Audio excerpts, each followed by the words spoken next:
Bienvenidos una vez más, un nuevo miércoles de estudio, como solemos decir, y también miércoles de oración. Los miércoles acostumbrábamos a tener nuestra reunión de oración, así que siempre es un buen momento para recordar los motivos de oración de nuestros hermanos y amigos, personas cercanas que tenemos, y intervenir por ellos. Así que vamos a repasar algunos de los motivos de oración. La verdad que esta semana tenemos muchísimos agradecimientos. Dios estuvo respondiendo las oraciones que estuvimos haciendo en las semanas anteriores. En primer lugar, en nombre de mi familia, quiero agradecer por Willy, por Guille, que fue intervenido la semana pasada. Le damos gracias a Dios porque ya está mucho mejor, ya se está recuperando de a poco. Seguimos orando por él porque se siente todavía un poco cansado de la oración, pero gracias a Dios la operación salió perfecto y bueno, estamos contentos de que él pueda estar mejor. También agradecemos por las personas que se recuperaron del coronavirus, agradecemos por la vida de Leandro, por su salud, agradecemos por Gonzalo García Volonte, que veníamos orando por él y tuvo una recuperación la verdad que milagrosa. Estaba muy complicado él después de haber tenido coronavirus y ya nos llegaron videos de él caminando mucho mejor, así que estamos contentos, estamos agradecidos a Dios por eso. Y también queremos agradecer por el trabajo de María Eugenia, la hermana de Fede, que estuvimos orando por ella. También le agradecemos al Señor que estuvo haciendo milagros también ahí. Seguimos teniendo algunos motivos de oración, seguimos orando por Sarita Telmo, por su salud, por María, por la mamá de Romina. Seguimos orando por todos estos motivos, también por los ancianos de nuestra iglesia, por las personas mayores, que son las más vulnerables frente a esta pandemia, así que seguimos orando por ellos y también por los jóvenes de nuestra iglesia, ¿sí? Sigamos orando unos por otros, los animo a que podamos mantener este espíritu de oración, de interceder unos por otros y que podamos así mostrarnos como uno. El Señor, cuando oraba por los discípulos, le pedía a Dios que podamos ser uno, ¿sí? Para que el mundo nos vea como lo ve a Él. Así que sigamos orando unos por otros, sigamos manteniendo la comunión y el amor entre nosotros. Así que ahora vamos a pasar al momento del estudio. Hoy nos va a estar hablando Héctor, así que ya los dejo en manos de él para que nos traiga el mensaje de parte de Dios. Bueno, buenas noches, feliz miércoles para todos. La verdad que es una felicidad muy grande para mí el volver a estar en casa. La verdad que el domingo cuando habló Guillermo nos recordaba que hace un año no tenemos la oportunidad de venir a nuestro salón. Y sinceramente es un lindo momento este que estamos compartiendo, no solamente por el próximo regreso, si el Señor lo permite, nuevamente a la congregación, a la iglesia, sino también porque vemos la mano de Dios a pesar de todas estas situaciones que estamos viviendo en el contexto de pandemia. Y realmente cada uno de nosotros vivimos situaciones distintas, vivimos situaciones complicadas, algunos tuvieron que experimentar una soledad muy grande, otros tuvieron que enfrentar lamentablemente la enfermedad, otros perdimos familiares, pero el Señor nos está fortaleciendo y nos está animando. Y en este contexto yo pensaba, ¿qué cosas son las que nos pueden hacer fuertes a nosotros? ¿Qué es lo que nos hace fuerte como hijos de Dios? ¿En qué podemos pensar cuando vienen los momentos difíciles, los momentos que nos causan tristezas, los momentos que nos generan desánimo?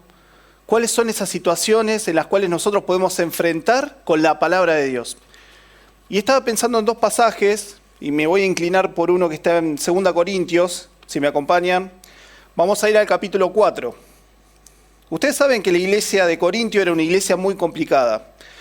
De hecho, tenemos muchos pecados de moralidad dentro de la congregación que Pablo tuvo que poner en orden. No solamente eso, sino también tenemos la conversión de muchos hermanos que tenían conocimiento y participaban a veces en algunas tertulias todavía que tenían que ver con los sacrificados de los ídolos. Esto lo que generaba es que dentro de la iglesia se generaran muchas situaciones de libertinaje. Entonces Pablo trabajó mucho en la iglesia de Corintios para que esta iglesia pueda estar ordenada.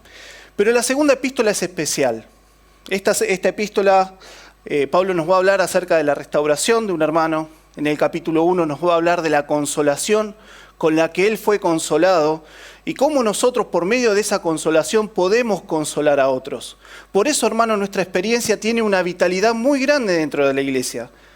porque tal vez esa experiencia difícil que tuvimos que atravesar, esa palabra puede salir de nuestro corazón porque fuimos consolados y confortados por el Señor mismo.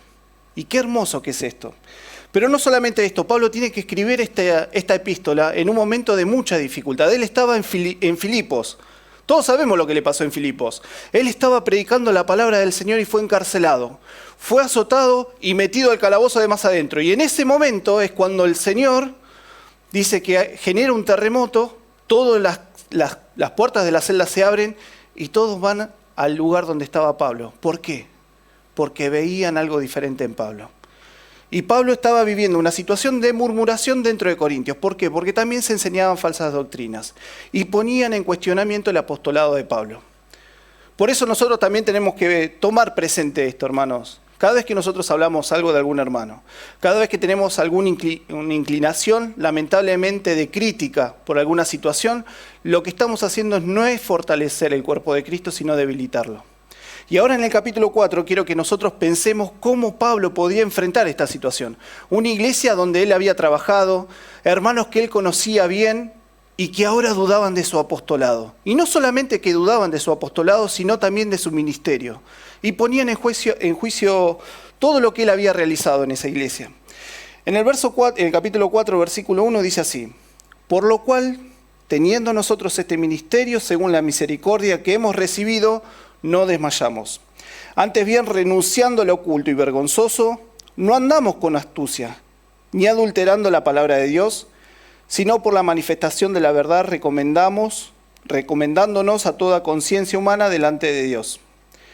Pero si nuestro evangelio aún está encubierto entre los que se pierden, está encubierto, en los cuales el Dios de este siglo cegó el entendimiento de los incrédulos para que no le resplandezca la luz del evangelio de la gloria de Cristo, la cual es la imagen de Dios. Porque no nos predicamos a nosotros mismos, sino a Jesucristo como Señor, y a nosotros como vuestros siervos por amor de Jesús. Porque Dios, que mandó que de las tinieblas resplandeciese la luz, es el que resplandeció en nuestros corazones para iluminación del conocimiento de la gloria de Dios en la faz de Jesucristo. Qué hermoso texto. Cuando pensamos en el capítulo 4, en este momento en donde Pablo también va a hablar que él vivió tribulaciones, vivió situaciones difíciles, pero siempre encontró una consolación en el Señor. Después lean el pasaje entero, el capítulo 4 es muy hermoso. Pero en el verso 1 dice que él tenía un ministerio que cumplir del Señor. Teniendo nosotros este ministerio, según la misericordia que hemos recibido, no desmayamos. Y acá hay algo que es importante para nuestra vida. Nosotros muchas veces andamos como un barco a la deriva y perdemos a veces el norte de lo que el Señor quiere para nosotros. Muchos de los cristianos pasan a la presencia del Señor sin haber conocido cuál fue el propósito por el cual el Señor nos ganó. Entender cuál era nuestro lugar dentro de la asamblea. Entender cuál era el don que teníamos que desarrollar. Pablo tenía en claro primero, para poder consolar su alma y seguir adelante, qué es lo que el Señor le había encomendado. Y él entendió que tenía un ministerio que cumplir. Y ese ministerio le daba ánimos para seguir adelante. Cuando nosotros pensamos en la obra que Dios hizo en este hombre es tremenda. Porque él, siendo perseguidor de la iglesia, Dios lo llama, lo restaura y le da la salvación por medio del Señor Jesucristo en persona. El Señor se le aparece y le dice: Saulo, Saulo, ¿por qué me persigues? Y dice que él se quebró delante del Señor y tiene una nueva vida. Y esa nueva vida, él quiso realmente mostrar todo su servicio y todo su ministerio, el amor que el Señor le había mostrado en aquel momento.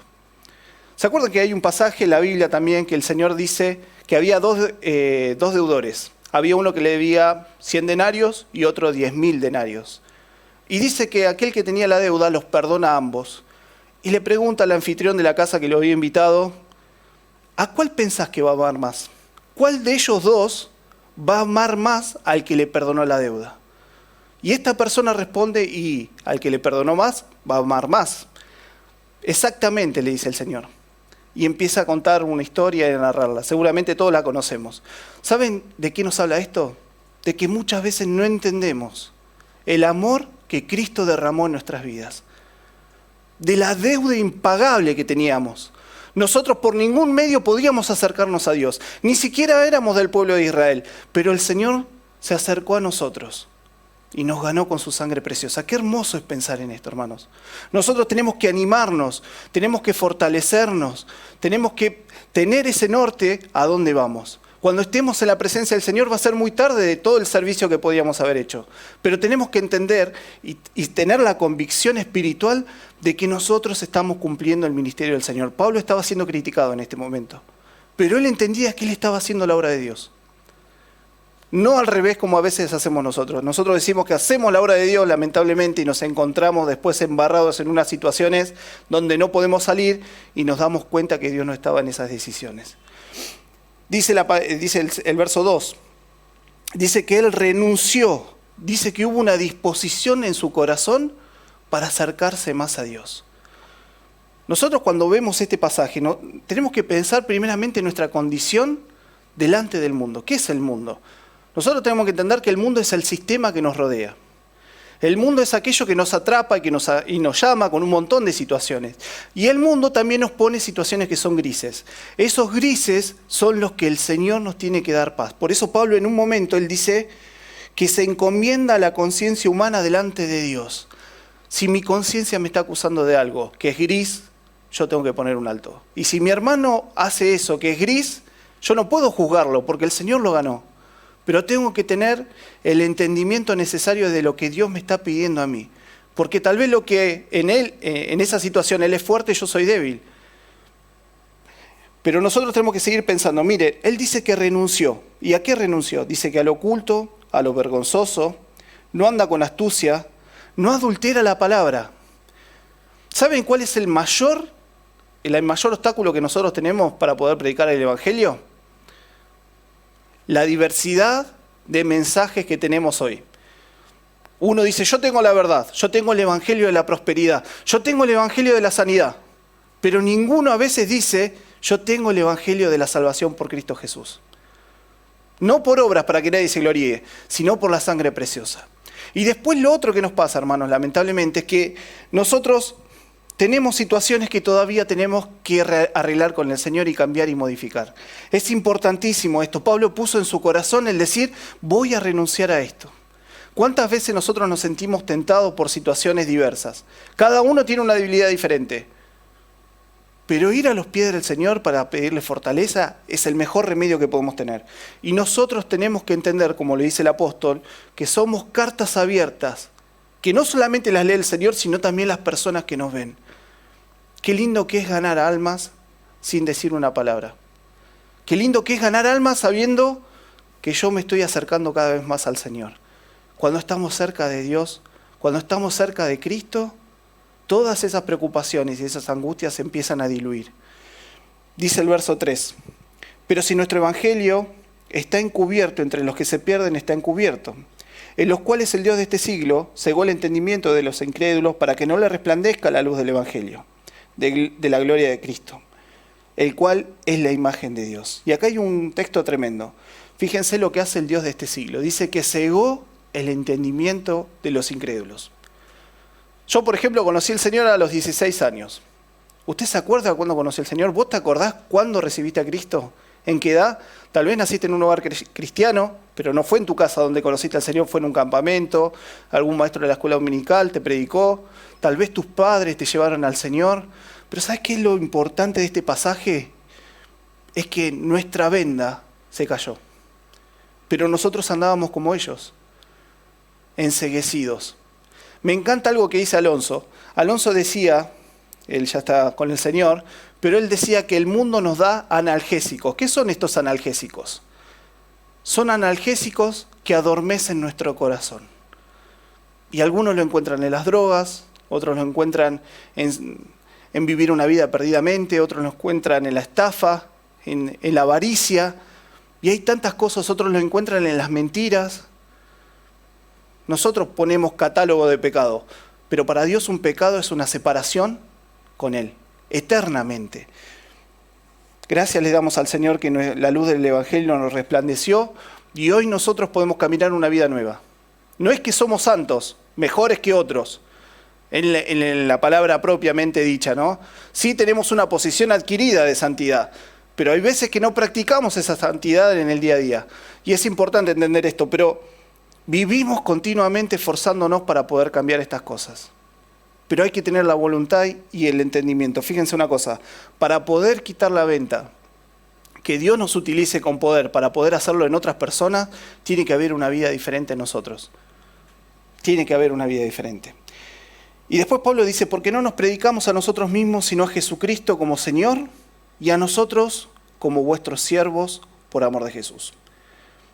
Y realmente qué difícil es alcanzar esto.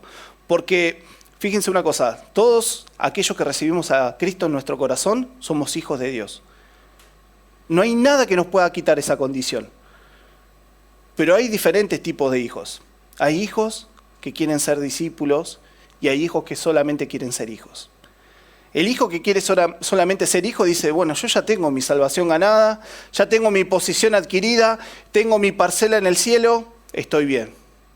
Mientras tanto, hasta que el Señor me venga a buscar, voy a vivir mi vida. Voy a hacer las cosas que yo entiendo que tengo que hacer, voy a ocuparme en mis negocios, en mi familia, en mis hijos, en un montón de situaciones. Pero cuando pensamos en este momento, en lo que dice Pablo, en el servicio y en ser siervos, nos damos cuenta que nuestra posición baja, ¡pum! Pero mirá, yo tengo un montón de conocidos en los cuales soy, por ejemplo, la estrella del grupo. Pero después en ese momento me doy cuenta que Cristo me pide más abajo. Y Señor, pero más abajo, más abajo. Juan capítulo 13, el Señor le lava los pies a sus discípulos. Qué pasaje tremendo. El Dios de gloria, el Señor de señores, parece que se rebajó en ese momento, ¿no? Dice que Él le lava los pies a los discípulos. ¿Qué es ser siervo de Dios? ¿Qué estoy dispuesto a dejar por el Señor? Y esto es una pregunta que tiene que tocar nuestro corazón. Porque yo estoy seguro, hermanos, como a mí me pasa, tal vez a usted o a vos no te pasa, pero tal vez sí, tenemos cosas que nos cuesta dejar. Tenemos cosas que nos separan del Señor. Pero Dios nos pide un poquito más. No es lo mismo ser un discípulo que ser un hijo de Dios. Dios quiere que nosotros seamos hijos discípulos de Cristo. ¿Y se acuerdan lo que el Señor dijo? Las zorras tienen guarida, las aves de los cielos tienen nido, pero yo no tengo dónde recostar mi cabeza. ¿Quién está dispuesto a seguirme? Y ese llamado todavía sigue repitiéndose en mi cabeza y en mi corazón. Señor, todavía me falta, pero quiero llegar. Tal vez también te pasa a vos, también le pasa a usted. Señor, quiero llegar a cumplir esto. Dame la fortaleza para lograrlo. Que este momento que estamos viviendo nos pueda fortalecer para poder alcanzar eso. Por último, en el verso 6 dice, porque Dios, que mandó que de las tinieblas resplandeciese la luz, es el que resplandeció en nuestros corazones para iluminación del conocimiento de la gloria de Dios en la faz de Jesucristo. Y qué hermoso. Tiene un montón de cosas para decir, pero solamente quiero que nos detengamos en esto. Génesis capítulo 1, la creación. Dice que el Señor creó todo, solo con la palabra de su voz, y separó la luz de las tinieblas. A la luz llamó día y a las tinieblas llamó noche. Y qué feo que es andar en oscuridad. ¿Sí? Cuando nosotros a veces se corta la luz en casa, tenemos todos, aquellos que tenemos chicos chiquitos, enseguida se asustan. Y a ver para dónde va uno, para dónde va el otro. Y bueno, entonces uno de los dos, papá o mamá, tienen que tomar la posta y decir, bueno, voy a buscar la lámpara, voy a prender la vela. Y entonces en esa caminata, ¿qué pasa a veces cuando no vemos nada? Poco, nos chocamos con algo. Eso es lo que le pasa a la gente que no tiene a Cristo en su corazón. Vive chocándose con situaciones y con cosas que lo separan de Dios. Pero cuando resplandece la luz, cuando el Señor quita todas esas tinieblas, nuestros ojos pueden ver realmente la verdad de Dios. Y fíjense una cosa, el conocimiento de la gloria de Dios en la faz de Jesucristo. Esto tiene una profundidad tremenda que no vamos a agotar. Pero sí quiero que pensemos en algo con respecto a Jesús. El monte de la transfiguración para mí es algo que describe el velo que había entre el lugar santo y el lugar santísimo. La carne de Cristo era ese velo. ¿Qué cubría ese velo? Cuando el Señor estuvo en ese monte donde llevó a sus 3 apóstoles, ¿saben qué pasó? Él se manifestó como era, en su esencia. dice que aparecieron ropas blancas, resplandeció su rostro, y me imagino lo que habrá visto Moisés cuando subía al monte cada vez que hablaba con Dios. Para que resplandezca la gloria de Dios en la faz de Jesucristo. Quiero terminar con esto, hermanos. Que el Señor nos lleve a vivir una experiencia similar. Que el Señor nos lleve a vivir una experiencia donde sentimos en nuestro corazón que estamos viendo el rostro de Dios, que estamos viendo la gloria de Jesucristo. Quiera el Señor que realmente nos anime en estas palabras. Y sé que vivimos situaciones difíciles. Y tal vez vos o usted está viviendo situaciones que son muy complejas personales. Y todavía no lo pudo hablar con nadie. Hable con los hermanos de la iglesia. Déjenos un comentario en el video. Nosotros queremos orar por usted, queremos orar por vos. Sobre todas las cosas queremos tener una unidad real. Y este momento que estamos viviendo es especial. Tengamos presente esto, hermanos, y animémonos con estas palabras. Que el Señor los bendiga.